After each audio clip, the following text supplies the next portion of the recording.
ዩክሬን ከሩሲያ ጋር የመማዘዘው የመጨረሻው ጥቃት ጊዜው አሁን አይደለም ብላለች። መላው ምዕራባውያንና አሜሪካ ካሁን ዩክሬን በሩሲያ ላይ ከባድ ጥቃት ትከፍታለች በሚል ሲጠባበቁ ወራት ቢቆጠሩም ከቮሎዲሚር ዜሌንስኪ ዛሬ የተሰጠው ቃል ግን ለመቀበልም የሚከብድ ሆኗል። ይህ የዜሌንስኪ መግለጫ ዩክሬን ከፍተኛ ጥቃት ለመክፈት ጊዜ ያስፈልጋታል የሚል ሲሆን ለበርካቶች ግን ሁለት መልኮች የተላበሰ ሆኗል። ዩክሬን ከአሜሪካም ሆነ ከአውሮፓውያን የምታገኘው የጦር ድጋፍ ከዕለት ዕለት እየጨመረ መጥቷል። ከሰሞኑን በርካቶቹ አውሮፓውያን ግን የሚያደርጉት ድጋፍ ለውጥ እንዲያመጣላቸው እንደሚፈልጉ አስረግጠው መናገራቸውን ሮይተርስ ዘግቦታል። ሩሲያ በዚህ ሰሞን ብቻ የከፈቱባት ጥቃቶች በርካታ ከመሆናቸው አልፎ ፕሬዝዳንቷ ላይም ያነጣጠሩ ነበሩ። ጦርነቱ ከጀመረ አንድ ዓመት ሲሞላው ያልታዩ ተግባራት በሳምንታት ውስጥ በክሬምሊን ተስተውለዋል። እነዚህ ሁሉ የጥቃት ጥረቶች በዩክሬን ብቻ የተቀነባበሩ አይደሉም ያለችው ሩሲያ አሜሪካን ከጥፋቱ ጀርባ አስቀምጣታለች።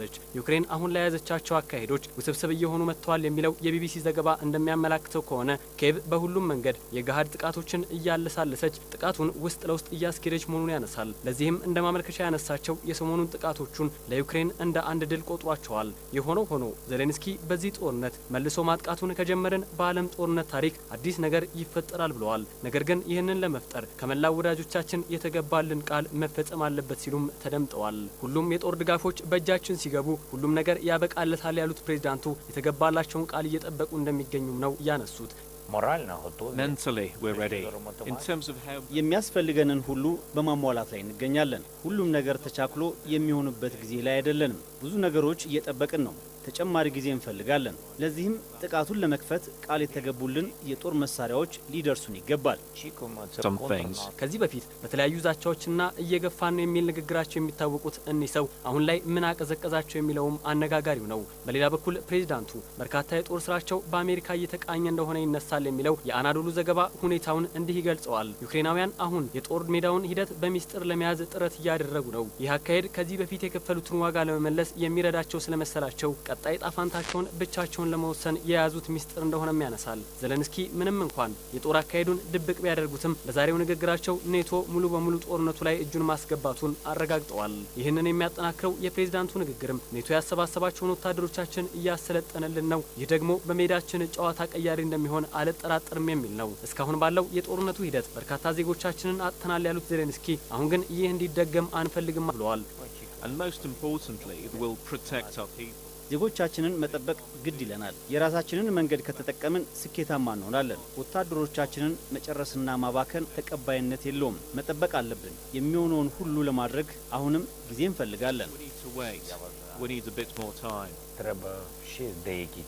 በጥቂት የሰው ኃይል የሚያተራምስ ጥቃት መክፈት እንደምንችል በደንብ ተምረናል ያሉ ሲሆን ትንሽ ጊዜ በትዕግስት ጠብቁን፣ ያኔ የሚፈጠረውን ሁሉ እንኳንስ ማወቅ መረዳት አትችሉም፣ ሚስጥር ነው ብለዋል። ካለፉት ጊዜያት ጦርነቶች ሁሉ አሁን በ14ኛ ወራት የሚተኮሰው ድምፅ ለዩክሬን ብራማው ጥይት እንደሚሆን ማመን አለብን ብለዋል። ዩክሬን በዚህ ስልቷ የሩሲያን ካዝና ማራቆት እንጂ ለድል የምትሮጥበት ጊዜ አሁን እንዳልሆነ እያመላከተች ነው የሚሉም አልጠፉም። ሮይተርስ የዋግነርን መሪ ጠቅሶ ዩክሬን በባከሙት ግዛት ጥሩ ትግል እያደረገች መሆኑን ዘግቧል። ስለዚህ ጉዳይ ግን ከኪየቭ የተሰማ ምንም የድል ዜና እስካሁን አልወጣም። ዋግነር ተዋጊዎች ይህንን መረጃ ምን ሲሉ አወጡ የሚለው ሮይተርስ ሁለቱም ሀገራት የጦር ሜዳውን ጀብድ በፕሮፓጋንዳው ከማስረጽ የተቆጠቡ ይመስላል ይላል። ይልቁን አደናጋሪ መረጃ በመስጠት ጉዟቸውን ሁሉ ውስጥ ለውስጥ ለማድረግ መወሰናቸው የሚወጡ መረጃዎች ያሳብቃሉ። ዜሌንስኪ ወታደሮቻችን አሁን ላይ ካለፉት ወራት ፍልሚያ ብዙ ነገሮችን መማራቸውን አረጋግጠናል ይላሉ።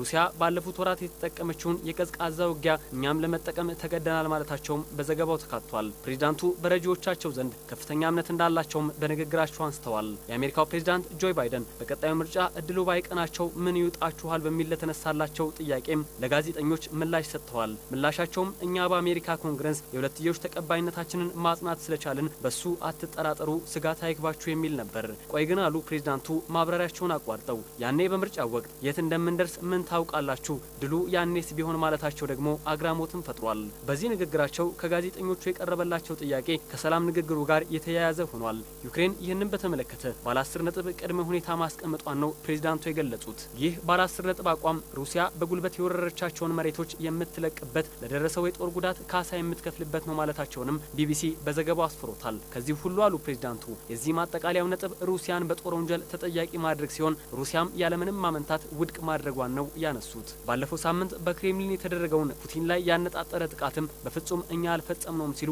አስተባብለዋል። ይልቅንስ ይህንን ድርጊት ሩሲያ ራሷ አቀነባ ተባብራ የፈጸመችው ስለሆነ ግድ አይሰጠንም ማለታቸውም ሌላኛው ጉዳይ ነው። አሁን የሩሲያና ዩክሬን ጦርነት አቅጣጫውንና ሁኔታውን እየቀየረ ቀጥሏል። ባለፉት ወራት ጭላንጭል የሰላም ንግግሮችን ጀምረው የነበሩ ሀገራትም አሁን እጃቸውን የሰበሰቡ ይመስላል።